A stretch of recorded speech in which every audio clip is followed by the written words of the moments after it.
Channel کو subscribe کیجیے اور بیل آئیکن پر کلک کیجیے تاکہ آپ کو تمام ویڈیوز فوراً ملتی رہیں۔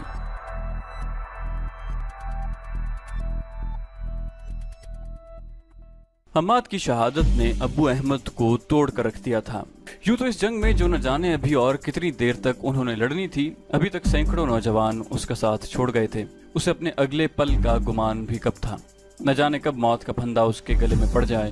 وہ جانتا تھا کہ دنیا کے کسی بھی کونے میں فلسطین کے لیے کام کرنے والے کسی بھی شخص کی خبر اگر یہودیوں کو ہو جائے تو وہ اسے زندہ نہیں چھوڑتے، خواہ اس کی کچھ بھی قیمت ادا کرنی پڑے۔ لیکن وہ مطمئن تھا کہ اس کا مشن زندہ ہے، اس راستے کی منزل شہادت تھی، اس بات میں شک ہی کب رہا تھا۔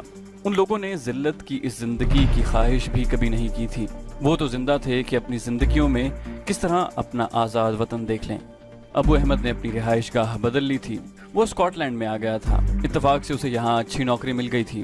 اس علاقے میں اسے چند روز ہی ہوئے تھے جب اسے ایک روز فیصل کا فون آ گیا، کل ویکنڈ ہے، تم ایڈنبرا کا قلعہ دیکھنا پسند نہیں کرو گے؟ ابو احمد سمجھ گیا کہ ضرور کوئی اہم بات ہے۔ ہاں کیوں نہیں، اس نے جواب دیا۔ ٹھیک ہے، اگر تم صبح 8 بجے نکلو تو 10-11 بجے تک بآسانی وہاں پہنچ جاؤ گے۔ میں قلعے کے مرکزی دروازے پر تمہارا منتظر رہوں گا۔ خدا حافظ، کل انشاءاللہ وہیں ملاقات ہوگی۔ خدا حافظ۔ سلسلہ منقطع ہو گیا۔ فیصل عراق کا رہنے والا ان کا مجاہد ساتھی تھا۔ ابو احمد کو ساری دنیا میں اپنے ہم خیال ساتھیوں کی تلاش اور ضرورت رہتی تھی۔ ستم ظریفی نے انہیں بالآخر ایک دوسرے سے لندن کے ایک زیر زمین ریلوے اسٹیشن کی انتظار گاہ میں ملوا دیا تھا۔ دونوں کی پہلی ملاقات ابو احمد کی دانست میں اتفاقیہ تھی، لیکن فیصل کے لیے نہیں۔ وہ ایک باقاعدہ منصوبے کے تحت ابو احمد سے ٹکرایا تھا۔ عراق کی انٹیلیجنس نے اس بات کا پتہ لگایا تھا کہ ابو احمد فلسطینی جانباز ہے اور عراق کے اس منصوبے میں اہم رول ادا کر سکتا ہے جس پر عراق سرگرمی سے عمل پیرا تھا۔ جولائی 1980 میں صدر صدام حسین نے بغداد کی ایک نیوز کانفرنس کو خطاب کرتے ہوئے اسرائیل کو للکار کر کہا تھا کہ یہودیوں کی غلط فہمی جلد دور ہو جائے گی۔ وہ کہتے ہیں کہ عربوں کو ٹیکنالوجی اور سائنس کا علم نہیں اور ہم صرف اچھے صحرائی اونٹ سوار بن سکتے ہیں۔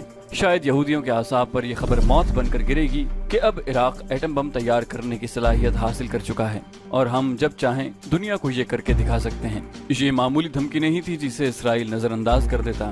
1971 سے اسرائیلی ملٹری انٹیلیجنس نے عراق کو خطرناک دشمن قرار دے رکھا تھا۔ فرانس کی مدد سے اب عراق نے جس طرح بڑی ہوشیاری سے ایٹمی صلاحیت حاصل کی تھی، اس کی اسرائیلیوں کو کانو کان خبر نہ ہو سکی۔ لیکن صدام حسین کی اس بڑھ نے سارا بھانڈا پھوڑ دیا۔ موساد حرکت میں آئی۔ پیرس میں موجود عراقی سائنسدان جو اس مشن پر کام کر رہا تھا جلد ہی موساد کے پھیلائے ہوئے دام زن میں پھنس گیا اور اسرائیلیوں نے جان لیا کہ عراق صرف دھمکی نہیں دے رہا بلکہ صدام حسین نے واقعی ایٹمی دھماکہ کرنے کی صلاحیت حاصل کر لی ہے۔ کسی بھی مسلمان ملک کے پاس ایٹمی صلاحیت کی موجودگی اسرائیل کے لیے ناقابل برداشت تھی۔ ایک طرف پاکستان کے اسلامی بم کی دہشت نے عالم کفر کو لرزہ براندام کر رکھا تھا کہ اچانک یہ عفریت یہودیوں کو نگلنے کے لیے سر اٹھانے لگا۔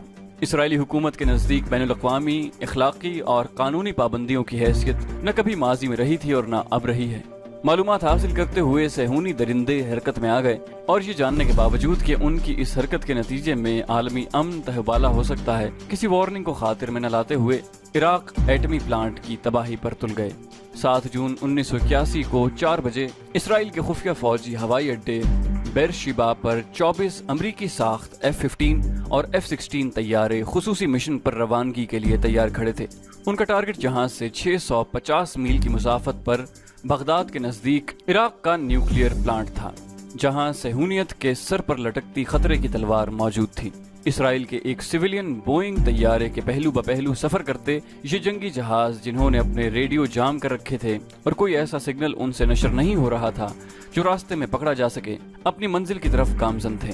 شام کو 6:30 پر یہ جنگی قافلہ راستے میں اس بوئنگ سے تیل حاصل کر کے کامیابی سے اپنی منزل مقصود تک پہنچ گیا۔ عراقی ریڈار سے بچنے کے لیے وہ اتنی نیچے پرواز کر رہے تھے کہ انہیں عراق کے کھیتوں میں کام کرتے کسان بھی صاف دکھائی دے رہے تھے۔ ان کی اونچائی زمین سے بمشکل 2000 فٹ تھی۔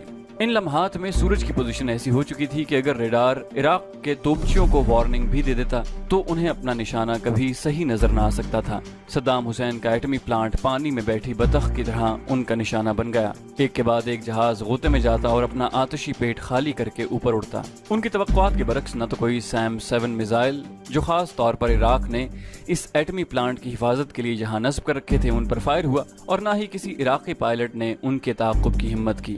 بین الاقوامی غنڈے اپنا مشن مکمل کر کے نہایت دیدہ دلیری سے ایک انتہائی مختصر راستہ